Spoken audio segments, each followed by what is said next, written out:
Hi, I'm Anne-Louise Story, but of course you know that because you just read it on the title of this CD. It's nice to have a chance to sit and talk to you a little bit. I don't often get to do that with my audiences and tell you a little bit about myself. You might want to know some of the ways that I got to the place that I am. So I'll first tell you I was born in Hoboken, New Jersey. That's northern New Jersey, in case you didn't know, and it is the home of Frank Sinatra. And yes, my Italian family did know Frank's family, at least my grandmother did. We spent our early years there, and my father's family lived there, and my mother's family, both Italian. My father's family from the north, and my mother's family from the south of Italy. Two very different Italian traditions, really. The northern people were much quieter and calmer, more almost like German people.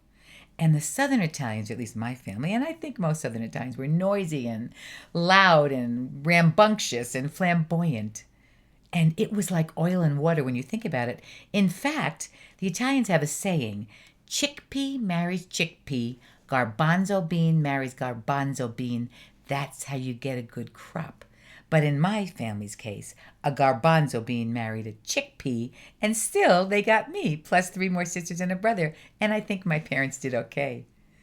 But being Italian was a huge part of my life. In fact, I thought that I was Italian before I knew that I was American because we carried on all the traditions that my grandmothers had done and my great grandmothers had done. We cooked special foods for all the holidays when all the family gathers.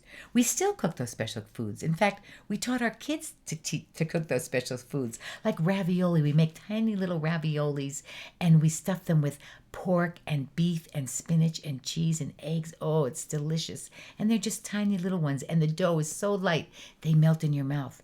And it takes a day to make raviolis like that for the family. When my mother used to make them and my grandmother, we used to help when we were kids, you would make raviolis all day long. And we had a special rolling pin that had little squares. And when you rolled it over the dough, it made the square marks on the dough. And then you had another little wheel. I forget what it's called. It has little like zigzags on it, kind of like you might use for pizza. And then you rolled it back and forth where the lines were to cut the raviolis.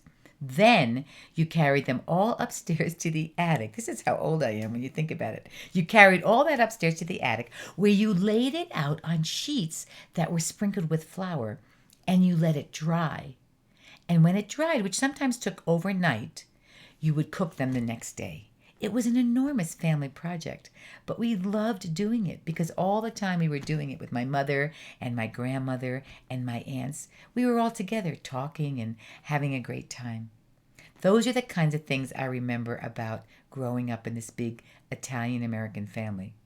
When I was a bit older, we moved to the suburbs, but we always went back to Hoboken to visit our grandparents. One of my grandmothers, my mother's mother, she had a restaurant in Hoboken, and she made all the food herself. It was really a bar and grill, and a lot of the men from the shipyards, because Hoboken was a big steelworking shipyard place, a lot of the men from the shipyards came there for lunch and for dinner. But my grandmother, besides just serving American hamburgers and hot dogs, she made homemade sausage. She made homemade pasta. She made homemade raviolis, the big cheese ones and the little ones. She made all that stuff, and she served it for hardly any money. And anybody who was hungry and came in and didn't have enough money, she gave it to them for free. And we loved going down there. Imagine this, three little girls, because our littlest sister, she was too young sometimes when we would do this, down at Grandma's restaurant, wrapped up in big white aprons, standing on a stool in the kitchen where there was this enormous sausage maker. And a sausage maker, in case you haven't seen one, it has a big tray, or these did, they had big trays on the top, big silver trays, and then there was a hole, and in the hole you pushed all the sausage meat with this big metal pusher, and it went down a long tube, and where it came out in the shape of a sausage, you held the pig's intestines over that spout, and all the sausage meat got pushed down in there. And as we pushed, that was our job.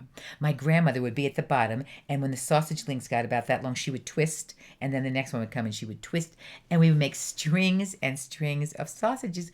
We loved it. We thought it was the most wonderful thing in the whole world. I bet you have those kinds of experiences that you shared with your family too. And wouldn't it be fun if we could all get together and share those experiences together? Because in my adult life as a storyteller, one of the things I've learned from people when I do storytelling workshops is that people's stories are always about those little special times. They're not about what a big car we had or what vacations we went on or what kind of clothes we wore or what kind of fancy things we had. No, no. People's stories are always about those times when they were connected to either their family, their relatives, their neighbors, somebody important in their life. And they're often told about times when people shared meals together. Because, eating together, sharing bread together is one of the most wonderful things. But anyway, I'm getting ahead of myself. So I grew up, this little Italian American girl, in a neighborhood with people who were Jewish and people who were German and people who were Irish. Everybody had big families in those days. Nobody had very much money, but we all were happy because we were all like each other. We didn't care. So for us, for instance, going to get pizza, actually, we hardly ever got pizza, but maybe once every 6 months, my mother got pizza for us. Doing that was an enormous treat because we didn't get to do that very often. We all ate at home around the dining room table.